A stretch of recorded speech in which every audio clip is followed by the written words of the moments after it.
বিপদ হওয়ার আগেই আমাদেরকে সাবধান হতে হবে। এই যে চলে যাব হচ্ছে জিমেইল অ্যাকাউন্টে। আমার জিমেইলটা কে ব্যবহার করছে বা কোন ডিভাইসে লগইন আছে সেটা কিন্তু খুব স্পষ্টভাবে দেখা যাবে। এখানে জিমেইলটা আছে, এই যে জিমেইলে আমি ক্লিক করলাম। এরপর উপরে দেখতে পাচ্ছেন জিমেইলের লোগো। আপনি কোন জিমেইলটা চেক দিতে চান সবগুলাই চেক দিবেন। সেই লোগোটা কিন্তু এখানে থাকতে হবে। এই লোগোতে আমি ক্লিক করলাম। এরপর রয়েছে manage your Google account. Manage your Google অ্যাকাউন্টে আমি ক্লিক করলাম। এরপর নিচে রয়েছে security and sign in. Security and sign ইনে আপনি ক্লিক করুন। এরপর নিচে একটু স্ক্রল করে চলে আসুন। এখানে দেখতে পাচ্ছেন your device 5 session on Android phones. 5টা ডিভাইসে এই জিমেলটা লগ ইন করা আছে। আর একটা হচ্ছে কম্পিউটারে আছে 1 সেশন অন উইন্ডোজ কম্পিউটার। এটা এই 5 সেশনে আমি একটু ক্লিক করব। উইন্ডোজ কম্পিউটার এটা আমারই।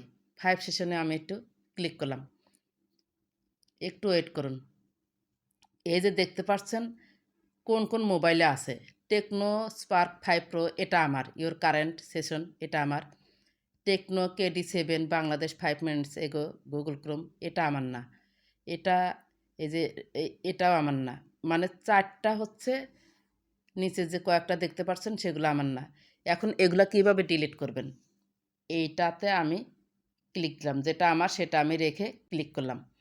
তারপরে যে ভেরিফাইং ইটস ইউ, এখানে কিন্তু আমার মোবাইলের স্ক্রিনটা চাচ্ছে। ভেরিফাই করতে হবে যে এটা আমারই মোবাইল নাকি। এই যে ভেরিফাইং হচ্ছে, একটু ওয়েট করুন। এরপর দেখতে পাচ্ছেন সাইন আউট এসেছে, সাইন আউটে আপনি ক্লিক করুন। এরপর আবার সাইন আউটে ক্লিক করুন, এটা চলে যাবে।